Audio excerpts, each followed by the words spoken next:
Hello, folks. Good to see you all.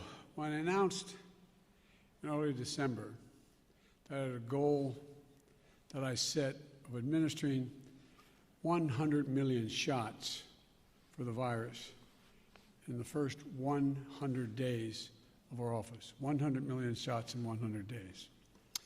It was considered ambitious. Some even suggested it was somewhat audacious. Experts said that the plan was, quote, definitely aggressive, and distribution would have to be seamless for us to be successful. One headline simply put it, quote, it won't be easy, end of quote. Well, it wasn't. When we took office, there was a lot that had to be done. We needed more vaccines, more vaccinators, more places for people to get vaccinated. And we needed a whole-of-government approach.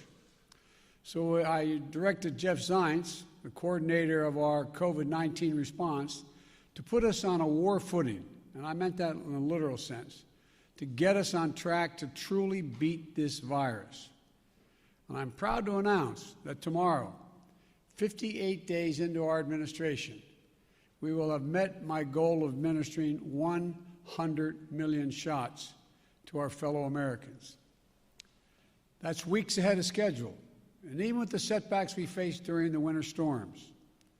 And there's another big step on the path to checking putting checks in pockets and shots in people's arms. When we crossed the 50 million doses just 3 weeks ago, I told you that every time we hit the 50 million mark, I'd update you on our progress. So here's where we are today. 8 weeks ago, only 8% of seniors, those most vulnerable to COVID-19, had received a vaccination. Today, 65% of people aged 65 or older have received at least one shot, and 36% are fully vaccinated. And that's key, because this is the population that represents 80% of the well over 500,000 COVID-19 deaths that have occurred in America. We have nearly double the amount of vaccine doses that we distribute to states, tribes, and territories each week. We have gone from 1 million shots a day that I promised in December before we were even sworn in to an average of 2.5 million shots a day, outpacing the rest of the world significantly.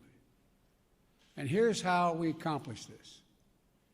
Using the power given to a president under the Defense Production Act, we expedited critical materials in vaccine production, such as equipment, machinery, and supplies. We work with vaccine manufacturers to speed up the delivery of millions more doses and brokered a historic manufacturing partnership between competing companies who put patriotism and public health first. These steps put us on track to have enough vaccine supply for every adult American by the end of May, months earlier than anyone expected. And we stood up or supplied more than 600 community vaccination sites that are administering hundreds of thousands of shots per day. We launched the federal pharmacy program, which has allowed millions of Americans to get a shot at one of 14,000 local pharmacies in this country, the same way they get their flu shot. And for folks who aren't near a pharmacy or mass vaccination center, we've supplied more than 500 mobile clinics, like pop-up sites or vans, meeting people where they are. We deployed nearly 6,000 federal personnel, including FEMA, active duty military, and Department of Health and Human Services to support vaccinations and serve as vaccinators, putting the needle in people's arms. We're also supplying vaccines to community health centers to reach those who have been the hardest hit and suffered the most, especially Black, Latino, Native American, and rural communities. This is really important because we believe that speed and efficiency must be matched with fairness and equity. Now, when President Harris and I took a virtual tour of a vaccination center in Arizona not long ago, one of the nurses on that tour, injecting people, giving vaccinations, said that each shot was like administering a dose of hope. A dose of hope. That's how she phrased it. Behind these 100 million shots are millions of lives changed when people receive that dose of hope. Grandparents can hug their grandchildren again. Frontline workers who can show up at their jobs without the same fear they used to have. Teachers with the confidence to head back into the classroom. These milestones are significant accomplishments, but we have much more to do, much more to do. And the American Rescue Plan will help us do it.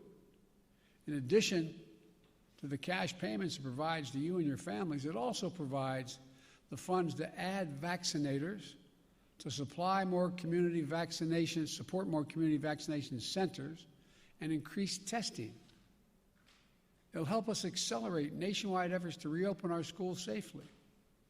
And as I told the nation last week, I've directed all states, tribes, and territories to make all adults eligible to be vaccinated no later than May the 1st. I'm glad to see that several states are already taking that step to make more and more Americans eligible, even before May 1st. Tomorrow, we will hit 100 million doses our administration has administered. But I've always said, that's just the floor.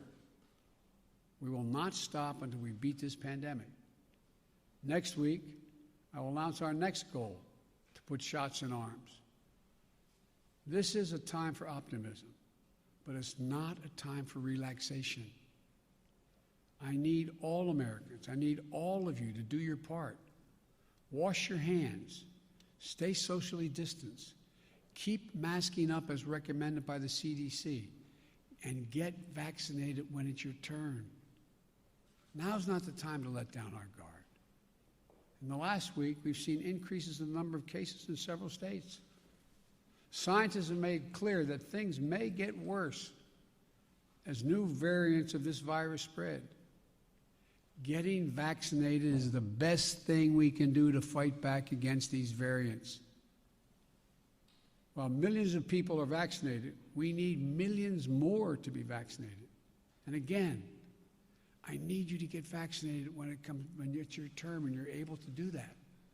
I need your help. I need you to help. Not just the country, but your family, your friends, your neighbors. Get them vaccinated as well. If we keep our guard up, stick together, and stick with the science, we can look forward to a 4th of July that feels a bit more normal, with small groups able to gather for cookouts in backyards, and where we begin to declare our independence on Independence Day from the virus. Look, together we're going to come through this stronger, with renewed faith in each other and our government that fulfills its most important function, protecting the American people. Let me be clear again. Wearing this mask in the meantime, making sure you wash your hands, making sure you socially distance, listen to the CDC. We've got to reach the point where we have herd immunity, meaning where we have a vast majority of the American people have been vaccinated before we can stop wearing these. So please, please, don't let what you see happening in Europe and you see on television. Keep the faith. Keep wearing the mask. Keep washing your hands. And keep socially distanced. We're going to beat this. We're way ahead of schedule, but we got a long way to go. So I just wanted to bring you up to date. I thank you very much, and may God bless America. May God protect our troops. Thank you so much. Mr. President, Vladimir Putin wants open talks. Would you agree to that? Your reaction to the